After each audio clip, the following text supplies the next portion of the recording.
Bien chicos, ahora vamos a hablar de ya las complicaciones obstétricas y en esta diapositiva vamos a repasar las infecciones en obstetricia, ¿ya? Durante el embarazo, una infección típica que les pueden preguntar en el examen es la corioamnionitis. Recuerden que esta es la infección del líquido amniótico y de sus anexos, ¿correcto? La causa más frecuente, como pueden ver acá, es polimicrobiana. Participan gram positivos como el Streptococcus beta hemolítico del grupo B, que es Agalactiae, gram negativos como Escherichia coli. Estos dos, acuérdense, también son la causa más frecuente de sepsis neonatal. Micoplasma, ureoplasma, que son bacterias que frecuentemente también se aíslan en esta patología, y anaerobios también participan. Por eso si me preguntan es polimicrobiana, ¿correcto? Es polimicrobiana. La vía de infección más frecuente es ascendente, ¿correcto? Vía ascendente, igual que ITU, igual que EPI, etc.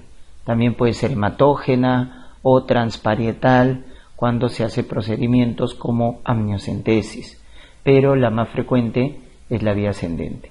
Factor de riesgo, hay que pensar en esta patología cuando me dicen una gestante con RPM prolongado y tiene signos de infección.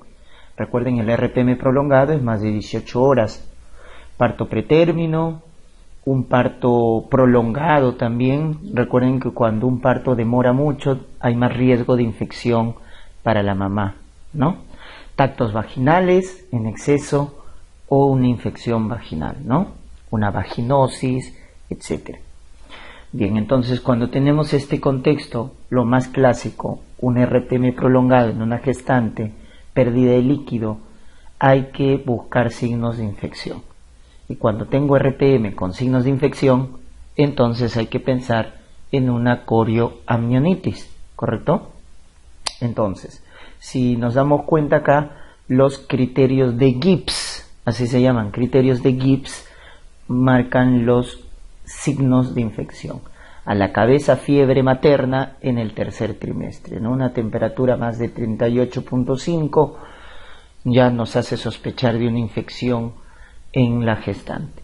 Taquicardia materna, frecuencia más de 100, taquicardia fetal más de 160, irritabilidad uterina, ¿ya? Esos son los llamados datos de infección. Entonces, si yo tengo un RPM con signos de infección, debo pensar en una corioamnionitis. El gold estándar, doctores, el gold estándar es el estudio del líquido amniótico.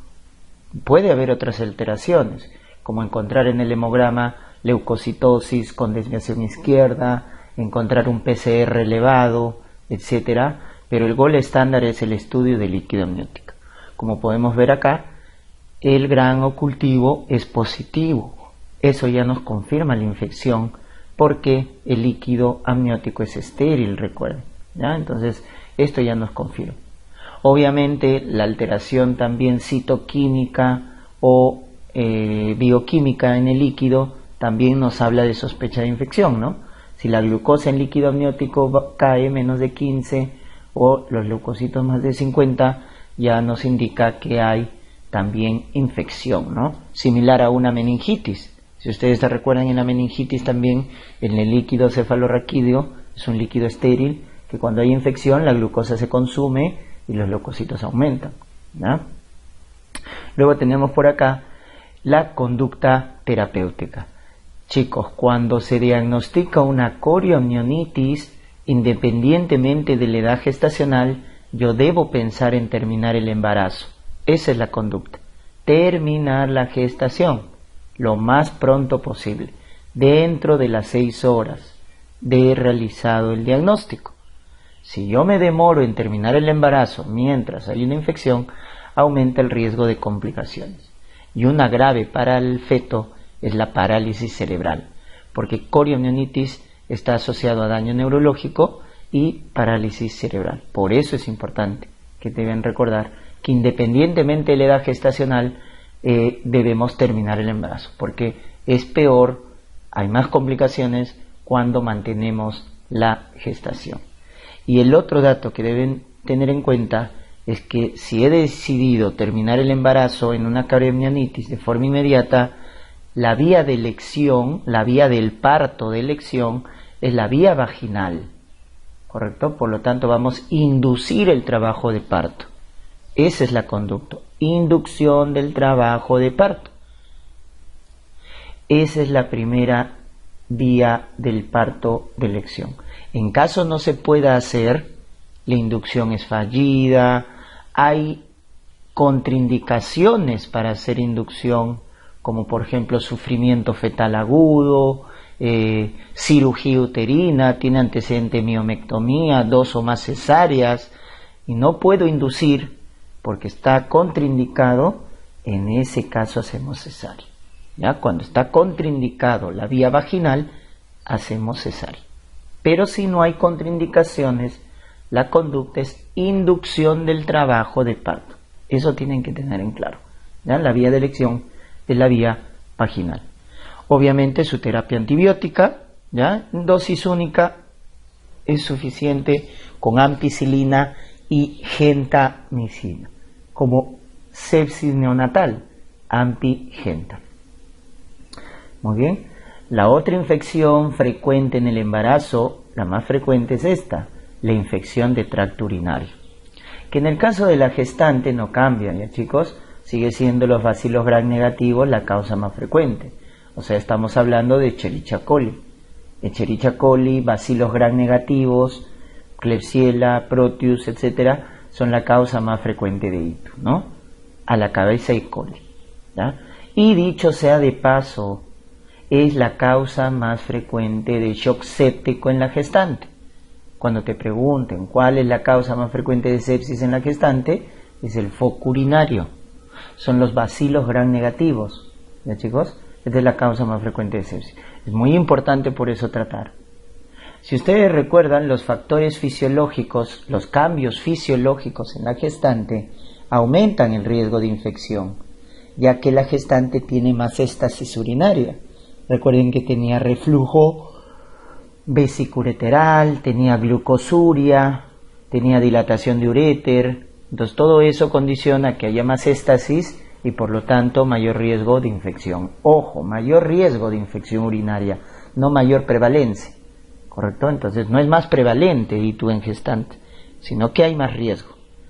Otros factores ya obstétricos, la multiparidad, la comorbilidad en la madre como la diabetes, el estrato socioeconómico bajo, también está asociado a ictus en la gestante.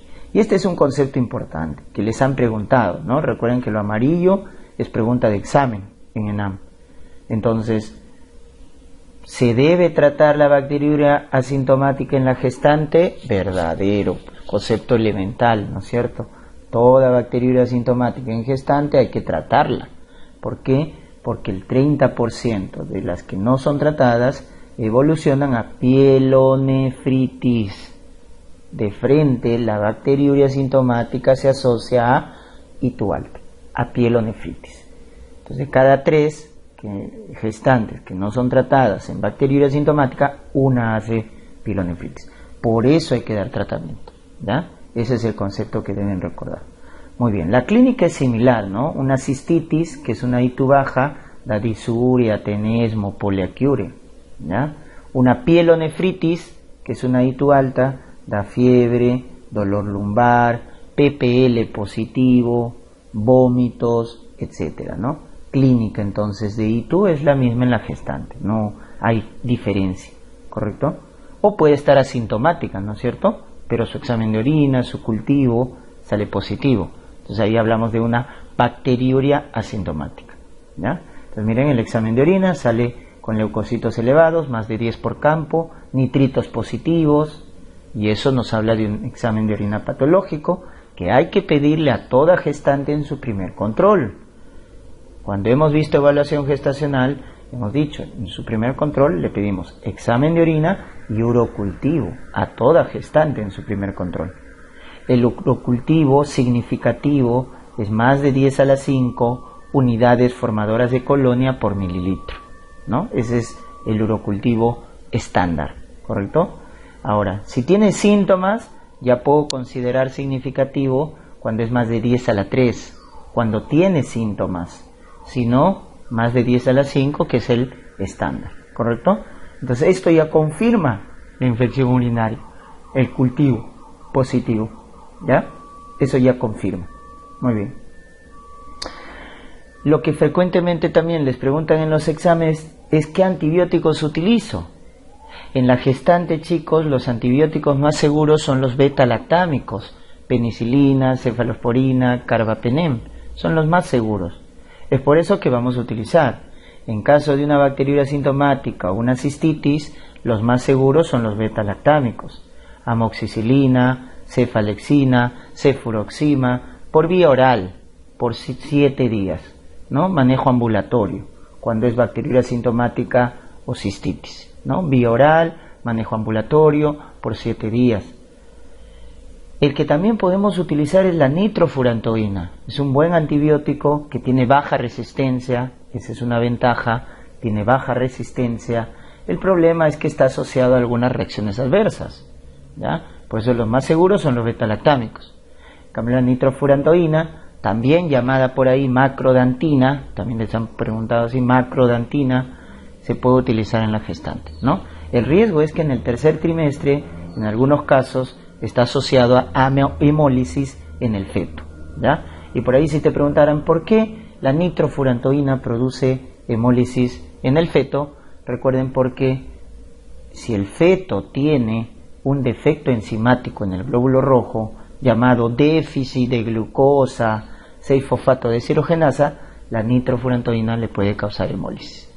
¿Ya? Entonces hay ese riesgo. También está asociada a neuropatía, ¿ya? Neuropatía en la gestante, ¿ya? La nitrofurantoína. Y la fosfomicina, que la podemos dar en dosis única, ¿ya? En dosis única, esa es su ventaja, 3 gramos en dosis única.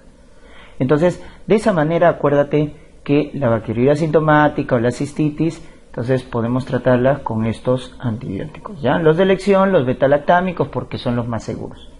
Ya está. Muy bien.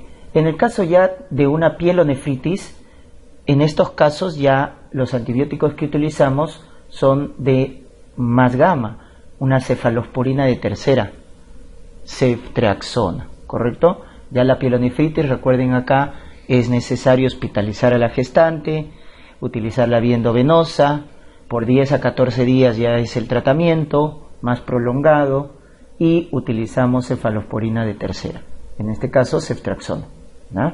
Si es severa, también podemos utilizar pipetazo, piperacilina más tazobactam. Y cuando te digan que la bacteria es Ble positiva, ¿no? Si te dicen cultivo para E. coli, Klebsiella Ble positivo, que es beta-lactamasa de espectro extendido, quiere decir que ya no va a hacer efecto la penicilina ni la cefalosporina, ¿no? Es resistente. Por lo tanto, cuando la bacteria es Ble positiva, chicos, el antibiótico de elección es meropenem, ¿ya? Los carbapenem. ¿Estamos? Muy bien.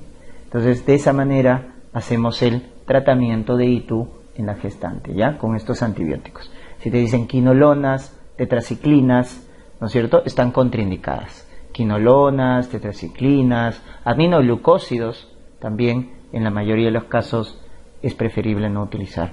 Estos son los más seguros, son los que tienen buena eficacia. ¿Estamos? Muy bien. Cuando una gestante tiene una infección urinaria, ya chicos, ya debemos hacer ya control mensual. Si una mujer gestante nunca ha tenido ITU, solo es necesario en el primer control pedirle examen de orina y cultivo, en el primer control, y ya no es necesario el seguimiento. Si en caso nunca ha tenido ITU, ningún episodio, ¿no es cierto?, o clínica, pues, ¿no? Pero si la paciente ya tuvo un cuadro de ITU, entonces hay que hacer control mensual, porque esa paciente está en alto riesgo de hacer nuevamente ITU, ¿ya? Por eso, después de un episodio de infección urinaria en gestante, se hace control mensual con examen de orina y urocultivo, y si determinamos que es una ITU recurrente, hay que darle tratamiento supresivo. ¿Qué es una ITU recurrente en gestantes? Cuando tiene 3 o más episodios de ITU baja, o cuando tiene un episodio de pielonefritis, ya tuvo un episodio de pielonefritis, es preferible utilizar, ¿no es cierto?, el tratamiento supresivo. ¿Y con qué se hace el tratamiento supresivo en una ITU recurrente? Con nitrofurantoína, chicos. ¿Ya? Una tableta de 100 miligramos antes de acostarse, hasta el final del embarazo. Si por ahí te preguntaran, ¿con qué manejamos ITU recurrente? Con nitro 100 miligramos antes de acostarse. Muy bien. Luego tenemos por acá ya las infecciones en el puerperio. Y en el caso del puerperio, la infección, recuerden, el puerperio es las 6 semanas del posparto, ¿ya? La infección más frecuente es la endometritis, de lejos, es la causa más frecuente. La endometritis, entonces, como causa más importante de infección en el puerperio, tiene origen polimicrobiano, pero acá predominan los anaerobios, miren, 70%, predominan los anaerobios, ¿ya?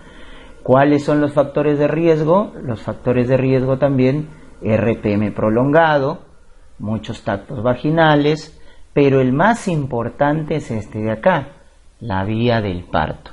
¿Ya? Si te preguntaran cuál es el factor de riesgo más importante en endometritis, la vía del parto. Y miren quién tiene más riesgo de infección. Cesárea. Por eso, chicos, les mencioné que cuando hay una corionionitis, la vía de elección es la vía vaginal. Si tú haces cesárea, aumentas más el riesgo de infección. ¿Te das cuenta? Entonces, por eso tengan en cuenta que la cesárea tiene alto riesgo de infección. Entonces, por eso, ¿qué hacemos cuando una gestante se va a someter a cesárea? La medida más efectiva para evitar la infección es la profilaxis antibiótica. Toda gestante que se va a someter a cesárea, profilaxis antibiótica, ¿correcto? Con cefazolina, 2 gramos por vía endovenosa, 1 hora antes de la cesárea. 1 hora antes de la cesárea. Muy bien. También el parto prolongado, el hecho que hay una corionionitis, eso aumenta el riesgo de endometritis, ¿no? También gestante diabética, gestante con obesidad, ¿ya? Tiene más riesgo de endometritis. Muy bien. Tenemos por acá el criterio cardinal. ¿Cuál es el criterio cardinal en endometritis? Fiebre. Pero es fiebre en el puerperio. Pero ojo, a partir del segundo día, no en el primero. ¿Ya? La endometritis produce fiebre a partir del segundo día. Entre el segundo y 10º día. Con subinvolución uterina, con loquios fétidos. Esa es la triada. Fiebre, subinvolución uterina, loquios fétidos. Ya está. Esa es la triada de endometritis. ¿Correcto? Endometritis. Obviamente, si ya se falla de órgano, estamos hablando de una sepsis, ¿no? Se hace hipotensión, plaquetopenia, falla renal, elevación de transaminasa, ictericia, ya estamos hablando de una sepsis, donde el manejo más importante va a ser la fluidoterapia, ¿no? La fluidoterapia. Muy bien, entonces te cuentan el caso de una gestante postcesariada que hace fiebre, loquios, fétidos, subinvolución uterina. Entonces debes descartar una endometritis. En el hemograma vas a encontrar esto, leucocitosis con desviación izquierda. Vas a encontrar eso, leucocitosis con desviación izquierda. Y la terapia de elección, ¿no? Viene a ser clindamicina para cubrir, recuerden, anaerobios, damos clindamicina, y también damos gentamicina para cubrir a gram negativos, ¿ya? Entonces es el esquema de elección, clindamicina más gentamicina. Alternativa, ampicilina sulbactam. Alternativa en endometritis, ampicilina sulbactam, ¿no? Muy bien. Entonces ese es el esquema para el tratamiento de la endometritis puerperal, que como les habían comentado, es la infección más frecuente, ¿no? En el puerperio. Luego tenemos por acá la mastitis, ¿ya? En el caso de la mastitis, chicos, recuerden primero que hay 2 tipos de mastitis. Cuando te hablan de una mastitis que es bilateral y que se produce en los primeros días del puerperio, en el segundo o tercer día, ¿no? Congestión de ambas mamas, con signo de flogosis, o sea, te están hablando de la mastitis congestiva. Cuando es bilateral y se presenta en los primeros días del puerperio, mastitis congestiva, ¿correcto? Que es por una mala técnica de lactancia. Pero cuando ya te hablen de una mastitis, generalmente unilateral y aparece tardíamente, ya pasada la semana del puerperio, generalmente entre la segunda y cuarta semana del puerperio. Entonces, cuando te digan tardía unilateral, entonces ahí te están hablando de la mastitis infecciosa, ¿ya? Entonces, la congestiva es bilateral precoz, la infecciosa es unilateral tardía, ¿ya? Y piensa en mastitis infecciosa.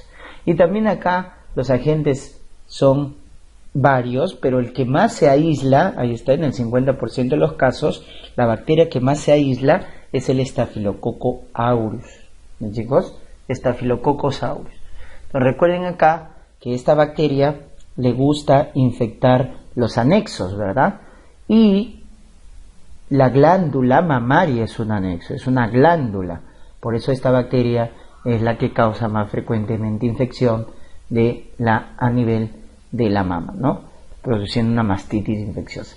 Recuerden que Staphylococcus aureus también se le llama estafilococo coagulasa positivo o estafilococo dorado, ¿no? ¿Por qué dorado? Porque es la causa más frecuente de varias patologías, no solo de la mastitis infecciosa, sino también lo vemos en oftalmo, porque produce conjuntivitis bacteriana, la vemos en dermatología, porque produce forúnculo, foliculitis, hidradenitis supurativa, lo vemos en cardiología, porque causa endocarditis infecciosa, lo vemos en reumatología, porque produce artritis séptica, y es la causa más frecuente de artritis séptica.